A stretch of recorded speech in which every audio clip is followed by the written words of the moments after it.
Hey everybody, how's it going? Welcome back to my channel.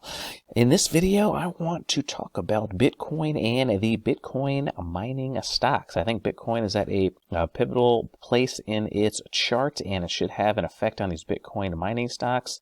And, I haven't done a video on Bitcoin or the Bitcoin miners in a little bit. I am a Clean Spark shareholder, and I trade in and out of some of the other Bitcoin miners on a regular basis because they are so volatile, so they offer up a lot of opportunity and they are fun to trade.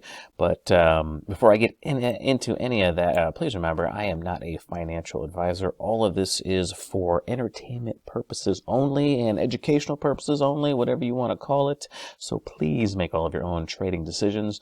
Now, right here, I have the daily chart of Bitcoin. And as we can see, Bitcoin is looking like it's finding a floor right around the mid 30s. So right around 35,000 or so is where Bitcoin looked like it could be carving out a bottom. Now we've had this nice jump up over the last day or so, up over 43,000. So we definitely look like we got a nice little floor starting to form in the price of Bitcoin. And that is so important for these Bitcoin miners. That's why a lot of them are starting to catch a bid. But I think Bitcoin has a great opportunity or a great chance to get over 45,000. And once it does that, I think we could be starting the next leg up in Bitcoin. Might have to grind around a little bit longer, but the fact that the price of Bitcoin has now stabilized in the mid 30s to mid 40s, I think that is a very strong sign that this little pullback in Bitcoin might finally start to be over. And if that is the case, I think a lot of these Bitcoin mining stocks could be quite undervalued right here, and they could have a nice leg up coming as well. But let's take a look at the price of Ethereum before I jump over to those Bitcoin miners, because the Bitcoin and Ethereum are 1 and 2, and we can see Ethereum doing the same exact thing. Ethereum is actually starting to get a little bit tighter. It's starting to wind up a little bit. Whoa. That is fun doing the Webull charts after doing charts on my TC2000. Everything is so different. But anyway, we can see the price of Ethereum is starting to wind up, and that is a good thing.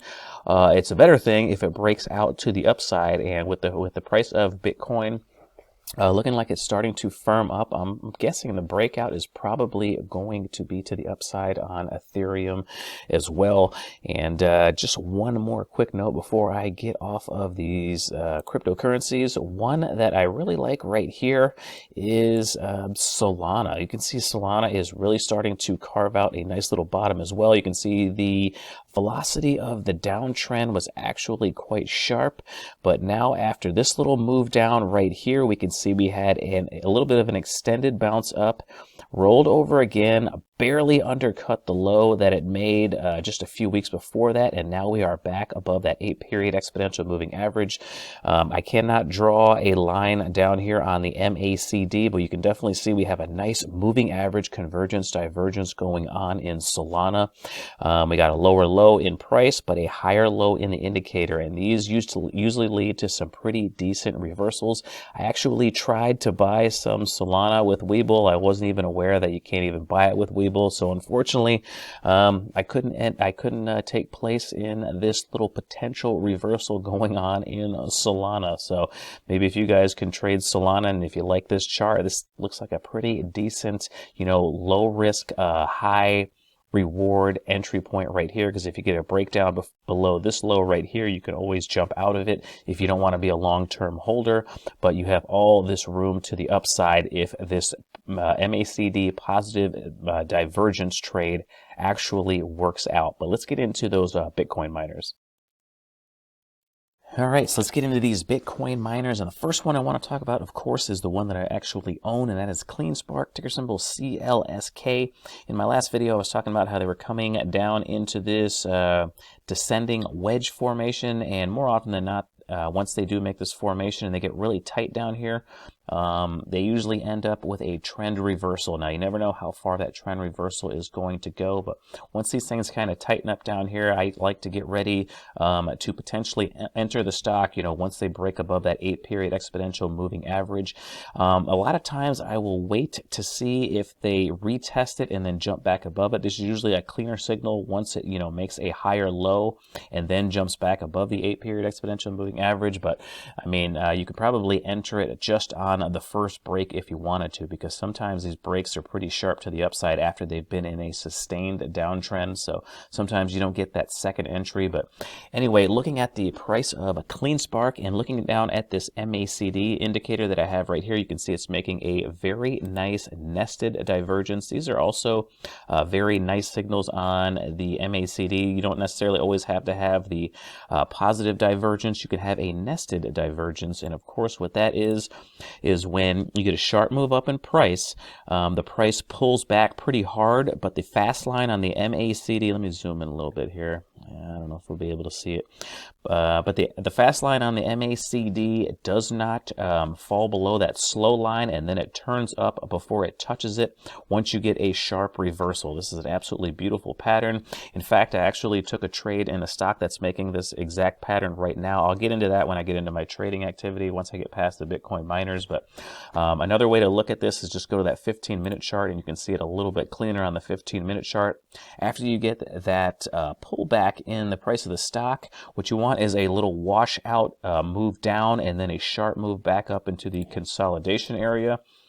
And once you get a break above that little consolidation area or that consolidation box, you can usually get some follow through to the upside. So I absolutely love taking those kinds of trades, and CleanSpark made a very nice one. But with the price action that CleanSpark has right now, I wouldn't be a bit surprised if this thing touches that 200-period simple moving average in the next few days or so. I actually sold some covered calls yesterday on CleanSpark. I sold the $15 covered call that are about, I think about 2.5 weeks out. So I don't think it's going to get to 15. If it does, I'm probably going to end up losing my shares. I think the delta on that when I took it was under 20. So keeping my fingers crossed that it does not go above 15. I'd like to just keep that premium and keep my shares, but CleanSpark I think is looking absolutely fantastic right here. Let's jump over to the next one. Take a look at Marathon Digital, ticker symbol MARA. You can see MARA is also trying to carve out a bottom. This one not as clean as the one CleanSpark is making, but MARA has had, big moves in the past, so sometimes they gotta grind around just a little bit more to digest all of the volatility that it's had. And if I zoom in a little bit closer, it's kind of hard to see it, but you can see this is not quite a nested divergence or a positive divergence, because you can see that well, maybe it did. Maybe this is it's probably not the best positive divergence in the world. Maybe price went just a little bit lower, but you can definitely see that price was pretty close to going lower, but the indicator never came close to making a lower low. So actually, all in all, a halfway decent moving average convergence or positive divergence, MACD positive divergence trade signal on MARA. Let's take a look at RIOT next. If we take a look at RIOT's probably looking just about the same as MARA. These ones have had bigger runs in the past, so they're going to need a little bit more time to kind of grind around a little bit. But all in all, it still looks like a very nice bottoming pattern in RIOT. Let's take a look at Bitfarms next. Take a look at Bitfarms. This is more of a picture-perfect MACD positive divergence. You can see we got the lower low right here, and then we got the higher low on the MACD. So this is a very nice, clean buy signal for Bitfarms. It's above that 8-period exponential moving average. We do have that 50-period that's just above it, but I'm thinking that we're probably going to get above it, and if we do, this thing could go on an extended run. So I really like the price chart for Bitfarms right now. And let's jump over to HUT. which is Hut 8 Mining. You can see Hut 8 Mining kind of looking a little bit like Mara, maybe a little bit stronger than Mara, but you know, still a decent looking bottoming formation as well. So I personally think all of these Bitcoin miners that I have just shown you have a pretty decent chance of carving out a bottom here and heading higher in the next few weeks, especially if the price of Bitcoin continues to go up and cooperates. All right, so now I'm going to get into my trading activity for the day, and spoiler alert, it was not a good day, but oh well, those days will happen. All we can do is learn from them. But the first one I want to talk about is the day trade I made today, and this one, of course, did not work out. There were several things that I did incorrectly in this one. I can't even believe that I did them, but sometimes get caught up in the heat of the moment. I am human. I am not a cyborg or an algorithm out there trading against the market. I'm actually a human, so unfortunately I make mistakes. But my first mistake was I bought AREB, American Rebel Holdings, right as it was getting to that 8-period exponential moving average. I thought it was going to push through, and it did not. And I also bought it way too early. So let's go to the minute chart, and I'll show you how this one is shaped up, what I did wrong, and what I should have done. Actually, let's go to the 2-minute chart so we can see it just a little bit better here. Let me zoom out.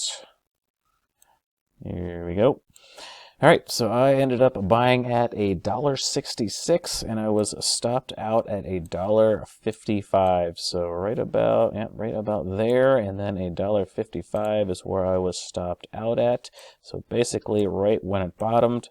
If you've been following my channel, you know the trade that I like to take is once the stock gaps up, pulls back, and makes a nice rounding bottom. They call this a J-hook. People call it all kinds of different things, but I like to call it as a J-hook. Once the price comes down to the 8-period exponential moving average, you know, kind of makes a little bit of a rounded bottom and then makes a little bit of a ceiling. So this should have been my correct entry point right here. And as we can see, we had this big area which I could have taken profit, and that would have been more than enough for me to take my profit. If I would have got in at around $1.62 or $1.61, it made it all the way up here to let's see how high it made it. $1.78. So on a percentage basis, that would have made it up to about 11% from that buy area. I usually try to take profit right around 5, 6, 7%, right around that area. So there was more than enough room for me to have made my daily profit if I would have executed this trade correctly. But sometimes you know, you end up not doing the best trade management, and that's why you take pictures of these things when you're done, review them, and try not to do that in the future. But let me get this crap out of here. Let's go to the next one. Go back to the daily chart. Situate it back. And the next one that I actually took a swing trade. I've been trying not to take these, but I couldn't resist. I've been watching Castor Maritime. This one is making that similar pattern that I was talking about on CleanSpark. I actually bought in at right around the high of the day, so it's not working out so far. I'm down just a little bit in CTRM. But let me jump back to CleanSpark in case you don't remember that. You can see CleanSpark made almost the identical pattern. It was kind of gapped up that next day and also traded down. So that's actually doing the same exact thing CleanSpark did. Hopefully we get this follow through in CTRM like what happened in CleanSpark. But I love trading this type of pattern right here. CTRM is looking like hopefully we're going to get a move up to this 200-period simple moving average right around $2.19. You can see all the volume that kind of poured into this stock as it was making this initial blast up. You wait for that pullback and then for it to have a nice reversal, which it did.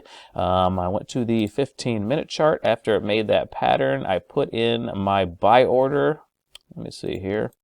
Put in my buy order at $1.70 and thinking that we were going to get a breakout and then a nice long follow through, but that is not what is happening so far. I give this thing all the way down to $1.49 before I am stopped out. So I'm going to give this one a little bit of leeway to move around a little bit, but I'm hoping that CTRM will, you know, break above this resistance area here and try to make it up to that 200 period simple moving average right here. If that happens, that's going to be a very nice swing trade. And last one I want to talk about is I bought some calls in the SQQQ. I thought the market was getting a little bit tired, so I bought the $45 call on the SQQQ. You can see you know, the market's pulling back a little bit today, but I expected it to be weaker, so I'm not super confident. But this is also kind of a hedge. You know, if the market does end up, you know, crashing, say we get something crazy that happens over there in the Ukraine, or, you know, just if it escalates and the market, you know, the bottom kind of drops out of the market, this is my downside protection in the market. And if we look at the QQQ, we can see it looks like it's getting tired. You know, that was the reason why I took that trade in the SQQQ, so I can make some money if the market does roll over. But the market is being pretty resilient today, so I wouldn't be a bit surprised if we do end up higher on the day for the QQQ. There's still well over an hour left in the trading day, so who knows how that last hour is going to shape up. But, you know, if we do roll over, I should make some money on that SQQQ. But those were my trades for today. I'm going to end the video right there. If you guys have any questions at all, please leave it for me down there in the comment section. Or if you see any good trades setting up, leave it for me down there in the comment section as well. I'm always looking for trading opportunities. I'd appreciate any help you guys would give me. But end it right there, guys. So until next time, take care, everybody.